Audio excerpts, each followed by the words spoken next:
What is up, guys? Emiliano back with another video. Once again, we're going on a walk.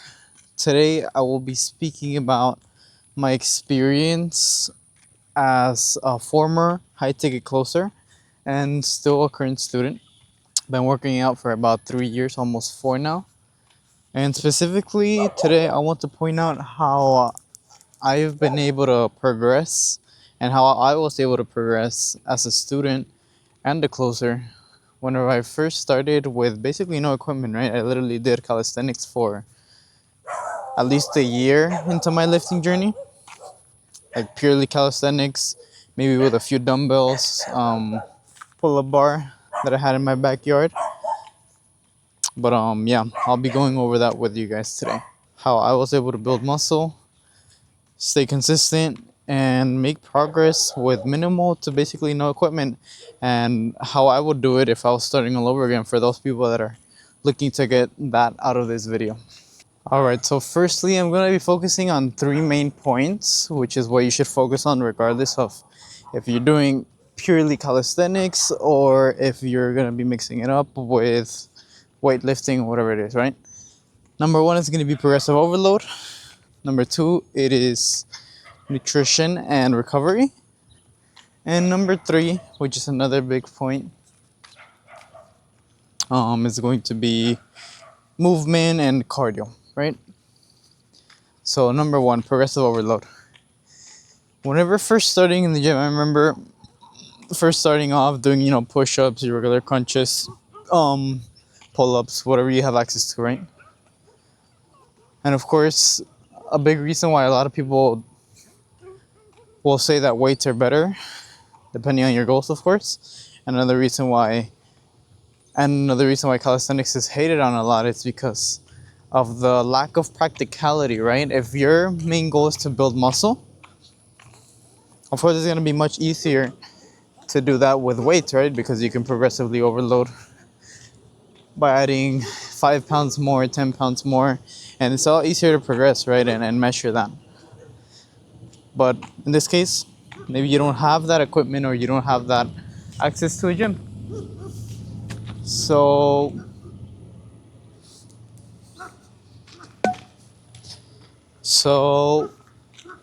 how do you apply progressive overload, right? That's the reason why calisthenics is so hated on, because it's so much harder to apply progressive overload as in comparison to the gym. So number one, if you're doing calisthenics at home or if you just simply don't have a lot of time, do your workout at home, right? Still apply the same principles. So what you're gonna do is that you're still gonna have a routine, right? Whether that is push pull legs, chest and back, or full body, whatever you feel is more comfortable. But apply it to calisthenics. So for example, let's say you're doing a push day. Usually, if you have access to the gym, you'll do incline and maybe a flat bench to hit the upper part of the chest and in the middle. So what I would do, and this is what I did once I started gaining a little bit more experience, I started being a little bit smarter with my training, right? Rather than just doing random ass, push-ups, pull-ups, or just circuits, don't do that. Stop wasting your time doing that. Get a real routine. So for example, let's say you're doing push-pull legs. On your push day, you're gonna be training chest, shoulders, and triceps. So what are the best exercises that you can do at home? Pick exercises that you can progressively overload with. That's the main thing. So of course your push-ups, your dips. Dips is one that I see a lot of people doing, those bench dips that you have your arms behind your back. I definitely don't recommend that. So if you can help it, try doing something a little bit different. Try maybe, if you can, obviously I don't recommend that you build a whole entire gym in your backyard. That's kind of what me and my brother did. But of course that takes more resources. It's better if you just focus on the actual movement itself. So just get 2 chairs, right? Do some dips at home with 2 chairs. And that's an amazing exercise because you can still do it at home and you can add extra equipment to make the progressive overload easier. if that makes sense. So for example, pull-ups and dips, you can easily progressively overload those by buying a dip belt, which is what I did, and that's what I would recommend. If you're a high ticket closer or someone working remotely, you don't have a lot of time, you want to work out at home for whatever reason, pick exercises that you can actually progressively overload. For example, I really would not recommend doing crunches or, you know, circuits or jumping squats, all that kind of thing. Why? Because of the simple reason that it's not as easy for you to apply progressive overload with those movements. So that's what I want you to focus on. If you're in this position, go ahead and do your workout at home, but keep it simple, keep it in a way that you can progressively overload, and add factors which are gonna make your life easier, like getting that dip belt, for example, or getting that routine, which is gonna be much easier, for example. So on that push day, you're gonna be doing push-ups, decline push-ups, preferably for that upper chest, your dips for your triceps and the lower chest. That should already be enough for the chest. For the triceps, maybe some diamond push-ups, and you can maybe get a few weights so you can progressively overload with that, or maybe even buy a weight vest. That's another good option. And adding small things like that which make it easier for you to apply that progressive overload, because if you're trying to build muscle, you're going to need that progressive overload, that stimulus, nutrition to actually fuel your workouts and the muscle growth, and of course recovery. I would never say that one is more important than the other, but I would say that one is oftentimes more overlooked than the other, for sure.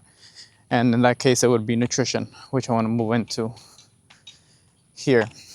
Nutrition is another one of those that beginners, I definitely made the mistake of, completely forgetting about it, because whenever you're first getting into the gym, it's like you get excited, you get a pump, you're like, oh wow, I'm working out, I'm doing this, it's amazing, right? And you completely overlook nutrition, all of that. Why? Because I don't know, I guess that's just what all beginners do.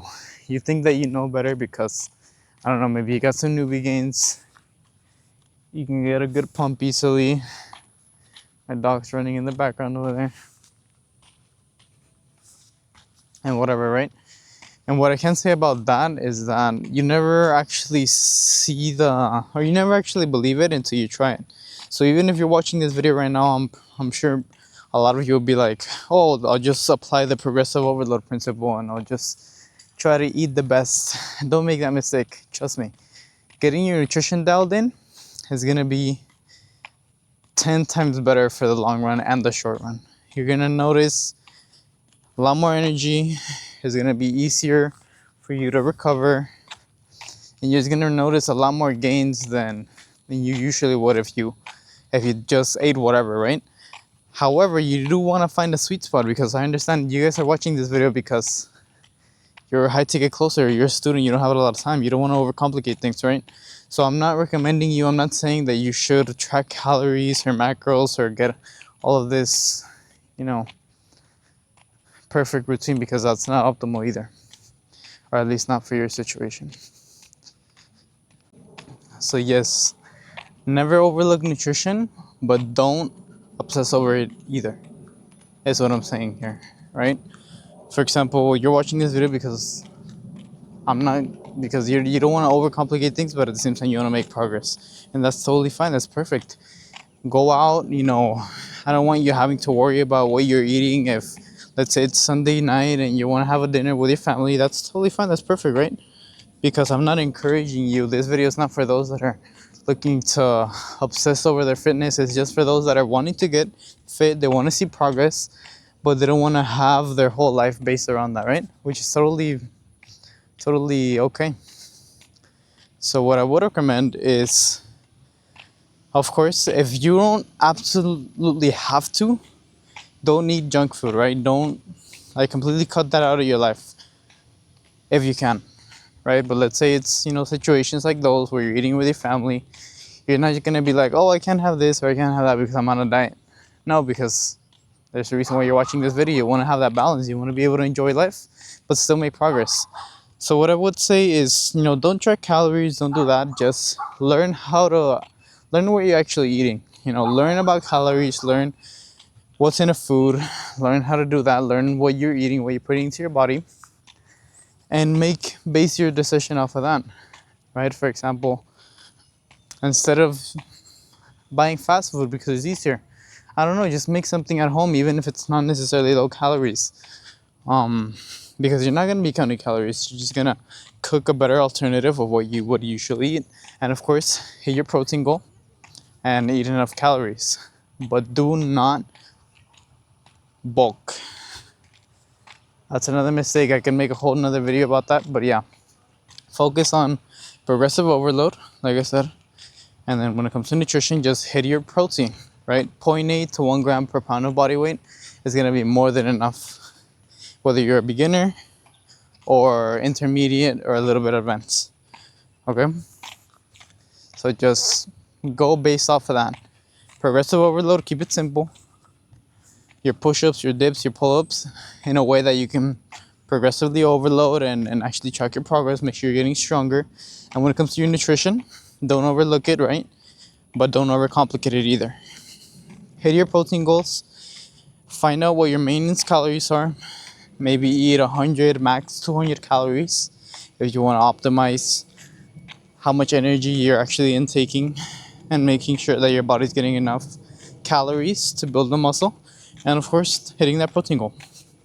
And finally, just to end off this video, guys, because I don't like to overcomplicate things. I want to get straight to the point. It's gonna be movement, right? Cardio. That's another mistake that I definitely made myself whenever I first got into the gym. Even when I was only doing calisthenics and I was lighter, I still didn't do any cardio. I didn't do what I did now, making sure that I got 10K steps a day. Because trust me, it's extremely hard for cardio to kill gains. But yes, guys, don't make the mistake of believing the cardio kills gains myth, which of course, take everything with a grain of salt. I'm not saying that that's 100% not true, but it's very hard, right? I mean, if you're doing even 30 minutes of cardio a day of zone 2 cardio, which is already hard enough for a lot of people, it's literally what I do, and it's more than enough. Unless you're doing anything harder than that, which is like intense cardio, sprinting, skipping for like an hour per day, don't worry about it. Do your cardio. It's gonna benefit you. If you're more cardiovascularly fit, you're gonna be able to maintain, you're gonna be able to go harder at the gym, you're gonna be able to push yourself more, you're gonna have better endurance, you're gonna be able to do a little bit more volume, and overall your body's just gonna be more inclined to putting on more muscle and less fat, right? The more cardio you do, the more that you're sending a stimulus to your body, just like what you do with weights, that you want to get bigger, you want to get stronger. By doing cardio, you're sending a stimulus to your body that you don't want to be fat, you don't want to carry that extra weight per se. But yeah, don't overcomplicate things. Progressive overload at home. Get that weight belt. Get a good routine that's structured. Get your nutrition on point. Don't overcomplicate it. And move around more, right? Get those 10K steps a day. And you'll see those gains come in even while working out at home.